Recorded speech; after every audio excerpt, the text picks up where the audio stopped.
I like chocolate girl, all shade. Hi guys, welcome back to my channel. You know, it's your girl Roslyn. And today this video is going to be a little bit more of an emotional video, I guess I can say.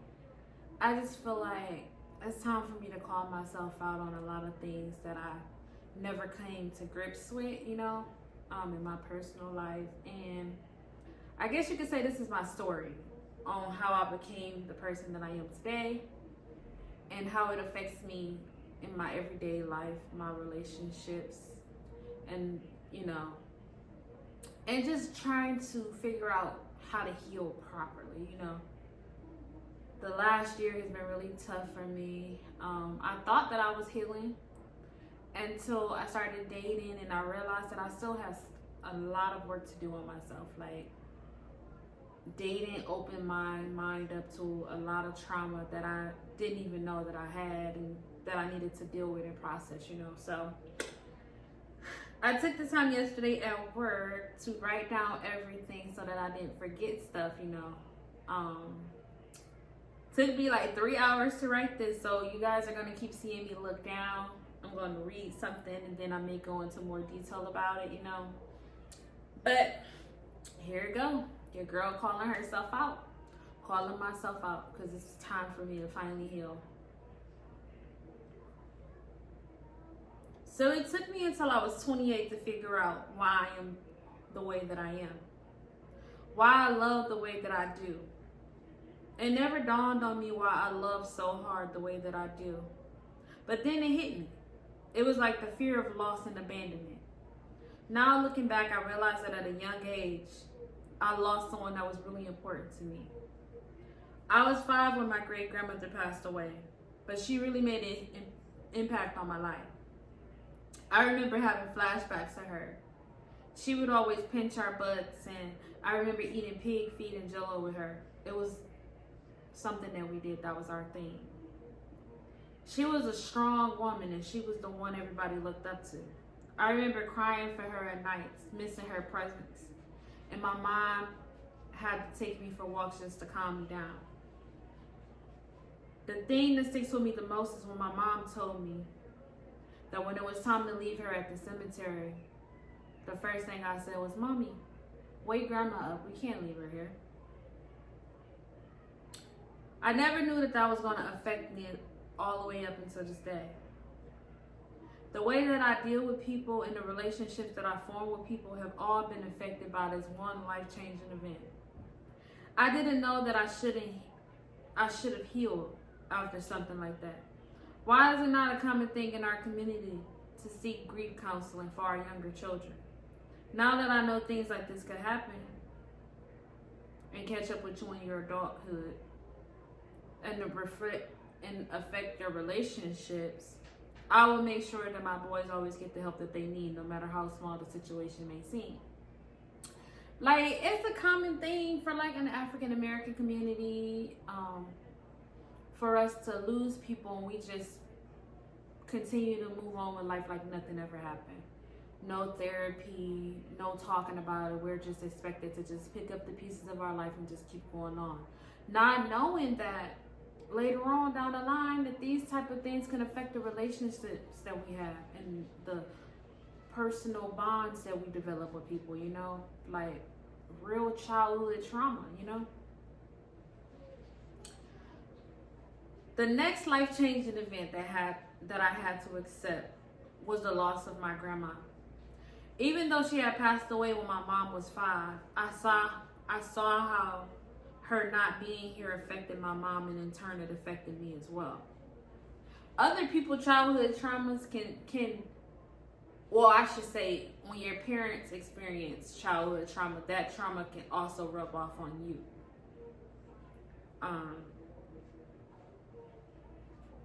My mom is an amazing woman, and she puts everyone above herself. And growing up, I always wanted to be just like her. But it was a bunch of her traits that I didn't want as well. I was obsessed with not wanting to be like her, that I ended up being exactly what I didn't want to be. Y'all, it took me until now, till I was 28, to figure out the same person I tried so hard not to be I ended up turning out to be just like her.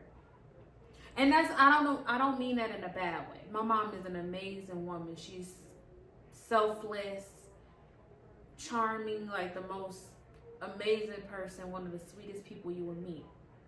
But we all know that when you're too nice, people tend to take advantage of it, you know. So that's what I mean by I didn't want to be like her. I didn't want to give people that outlet to be able to take advantage of me and to use me. But ultimately, guess what? I ended up just like that. I was obsessed with not wanting to be like her, that I ended up being exactly what I didn't want to be. I became that same woman. She was putting others above herself, looking for love in all the wrong places. I feel like my mom growing up without her mom caused a lot of pain that she never healed from. She never received any therapy or anything to help her learn how to deal with those emotions. She just went through life with all these open, unhealed wounds with no one to help her. And that was so unfair. Deep down, she's still that sad little 5-year-old girl waiting for her mom to come home. She had to pick up her entire life and move to a completely new state and start all over with only her dad and her great-grandma to raise her. The way that they were raised, they didn't understand that that 5-year-old little girl needed to be loved and held and talked through the loss of her mother. All they knew was tough love and to suck it up and everything will be okay. She grew into this woman just searching for that love from any man that would give it to her, because she just wanted to feel all of those open, unhealed wounds. I watched my mom raise the 4 of us by herself, doing the best that she could to make a way out of no way. The 4 of us were the first time she had known true love, which brings me back to me and how I am exactly the same person, whether I wanted to admit it or not. Yeah, this stuff goes so deep. And I just happened to be sitting here and I realized, like, I'm the same person. I do the same exact thing. Watching her take care of everyone and not caring for herself made me want to take care of her. It made me want to protect her. Growing up, I would always get in trouble because I would hate to see people disrespect or take advantage of her. I always felt like I needed to defend her. I would always look in her eyes and see that sad 5-year-old little girl. I realized now I was her. I was becoming the same person she was. I grew up in the church, but it wasn't until I was a teenager that I started to seek God for myself. I started to take on the role of caring for everyone else and putting myself last. It was only then that I realized that I was angry myself, that I had felt unloved and abandoned. And I was loving everyone else in hopes that the same love would be reciprocated to me. I was angry because I didn't grow up with my father, and all I wanted was for him to show me love. But I know now, he was just a kid himself, still trying to figure life out. I started to seek that same love that I wanted from my dad, from the guys that I started dating. I was no different from my mother. I was trying to feel unhealed wounds and replace it with love from other people. I remember telling myself that I would never be like my mom when it comes to men, and that I would get married and have my children with my husband so my kids never had to experience what I did growing up in a single parent household. We all had different fathers, so when my other siblings would leave with their dads, I would always feel left out and abandoned, like I wasn't good enough. So that's the start of my trauma. You know, losing my grandmother, on top of, losing my great-grandma first, and then realizing that my mom had grown without her mother, and her childhood trauma rolling down onto me taking on the role of caring for everyone else and feeling like I had to be the protector of everybody, you know. And then me realizing that I was abandoned, that I felt unloved, and now I'm seeking love in all these other places, you know. Which brings me to April 17, 2014, the day I met the man who I thought I would spend the rest of my life with. It was crazy because after a couple days of meeting, we hit it off. This man was there when I needed him. Only knowing him for a couple days, he went with me to my great-grandmother's funeral, and that meant so much to me.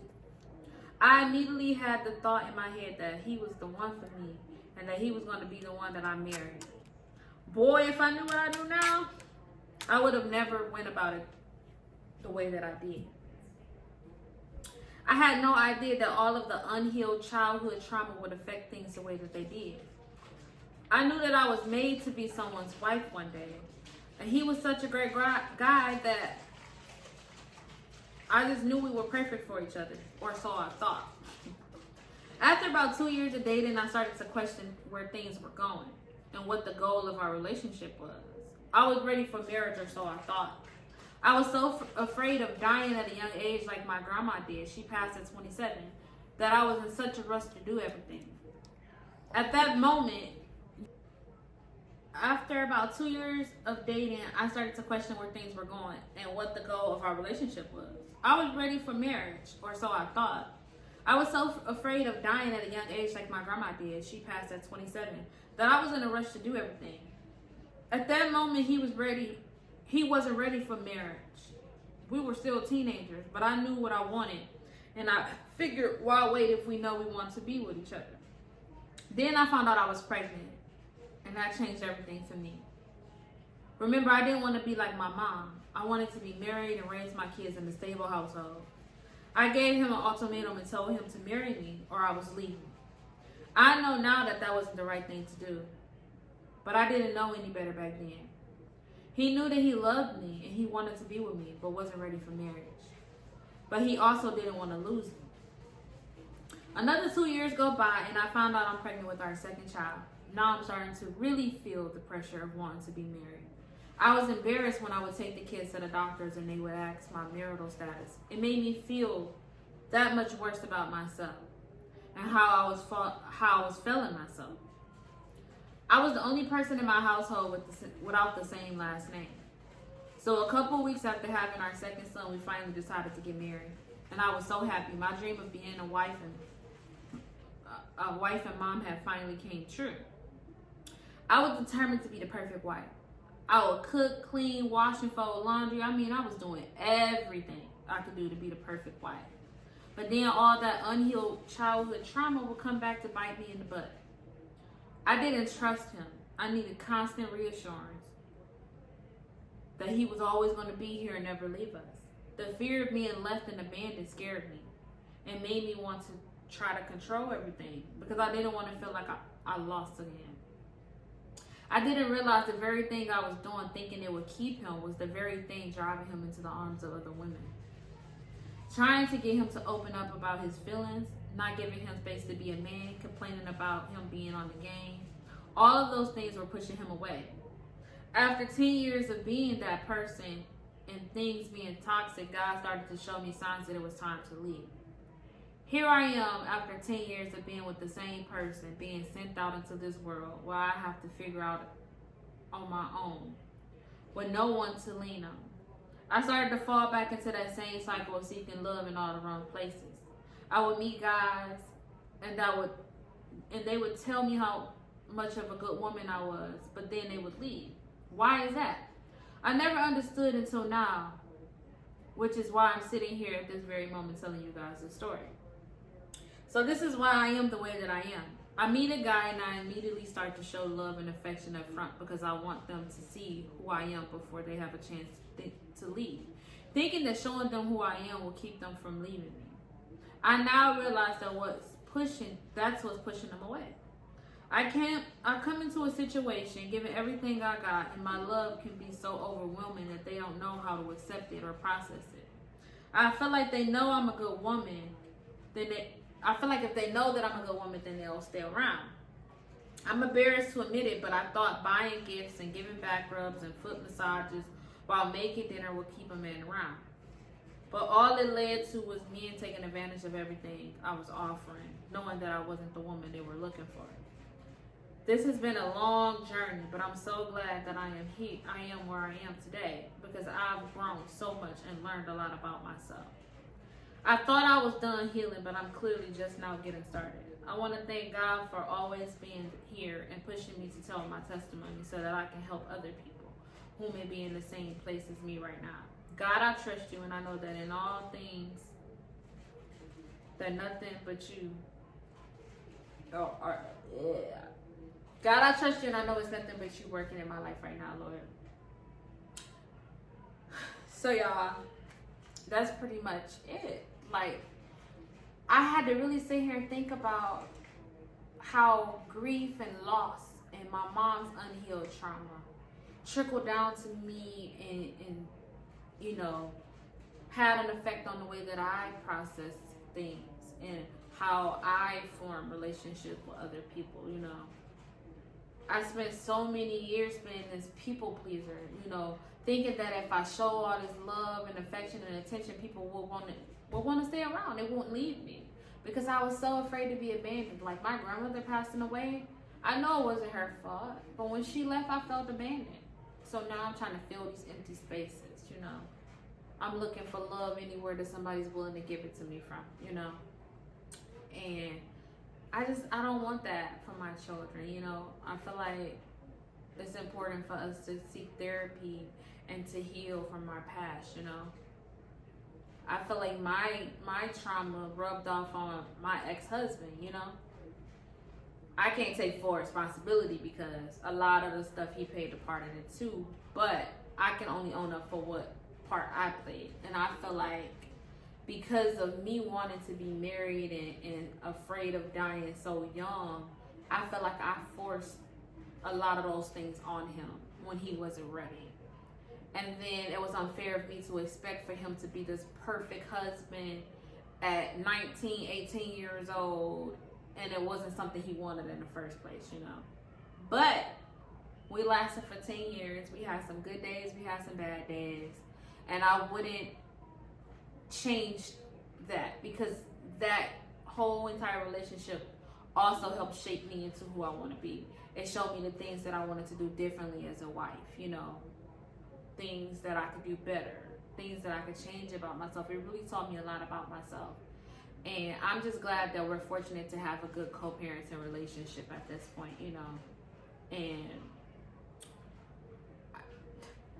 trauma is real, y'all. We gotta start healing.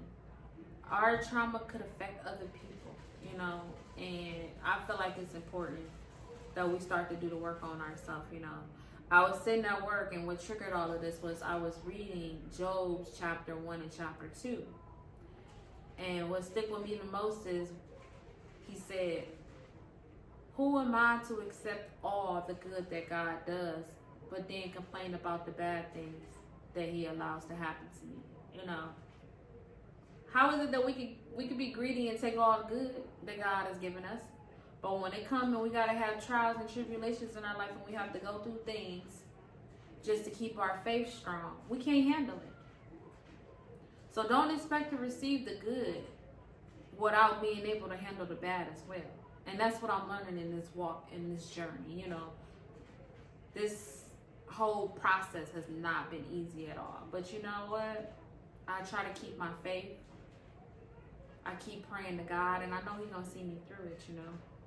But I hope that my story can help somebody else and let them know that there's a light at the end of the tunnel. And I'm sharing my story because I'm still in the midst of my storm. And I feel like a lot of people tend to show when they got out the storm. But I'm here to journal my journey as I go through the storm and how I get out of the storm. You know what I mean? Like, I just want to be an inspiration to other people, a listening ear to other people. You know, we're going to cry together, laugh together. Life is a roller coaster, and we're going to go through our ups and downs. But if you guys have any questions, just comment down below. I'm definitely going to make a part 2 because I'm pretty sure you guys are going to want to know more details about stuff. Like, I just basically scratched the surface. I didn't go into too much detail, especially about, you know, my relationship with my ex-husband and stuff like that. Like, you know, but if you guys want to know more, just let me know. Give me ideas, suggestions for videos, and I'm happy to answer whatever question you guys may have. But I just want to thank you guys for taking the time to listen. Make sure you like, comment, and subscribe. And stay tuned for more videos, you know.